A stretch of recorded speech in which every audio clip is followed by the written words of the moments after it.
Europe 1, il est 6h42. Vous y faites peut-être plus attention qu'avant, ne pas laisser le robinet ouvert sous la douche, ne pas arroser son jardin à tout va, arrêter de laver sa voiture à grands seaux.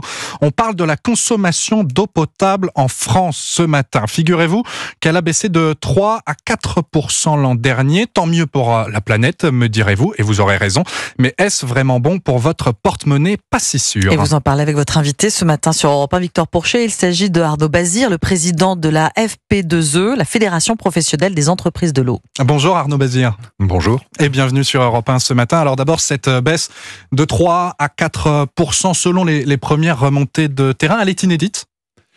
Alors oui, elle est inédite. Il s'est évidemment passé quelque chose autour de l'été 2022. Vous vous souvenez? Oui, on rappelle ces sécheresses. Particulièrement sec, des épisodes d'incendie, la dune du Pilat qui flambe le week-end du 14 juillet.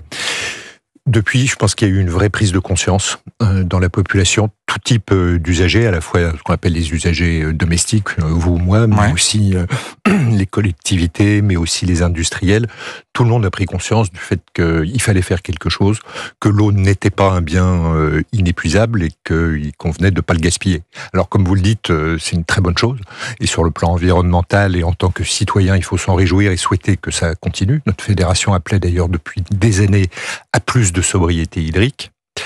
Simplement, il y a un mais, c'est que en France, le financement des services d'eau et d'assainissement, il est fondé sur les volumes. Donc d'un côté, si les consommations baissent, c'est une très bonne chose. Mais il y a moins de rentrée d'argent.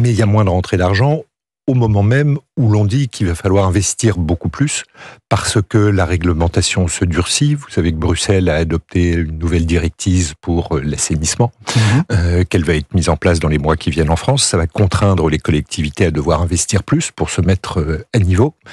Et évidemment, s'il y a moins de recettes de financement, il faut peut-être repenser le modèle économique. Alors ça veut dire quoi? Ça veut dire qu'il faut augmenter le prix de l'eau. On rappelle qu'on est autour de 0,40 centimes le litre. Est-ce que c'est suffisant?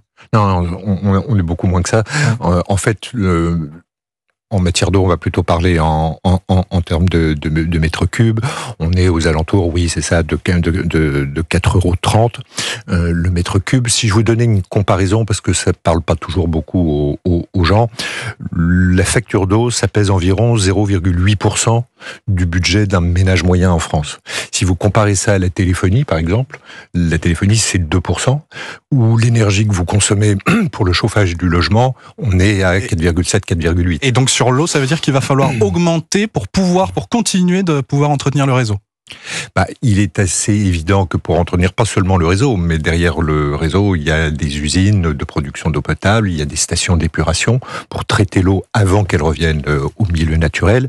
Et puis, il y a le fameux problème des fuites dont on entend souvent parler. Vous savez, quand on dit qu'il y a 20% des eaux traitées qui partent à cause des fuites, ça c'est un fait qui est réel, on imagine bien qu'il va falloir investir investir plus, parce que de facto, il y a eu beaucoup de retard pris dans les dernières décennies. Ça veut dire combien d'augmentation pour les Français? C'est très difficile à dire parce que d'abord le prix de l'eau est très hétérogène d'un territoire à l'autre.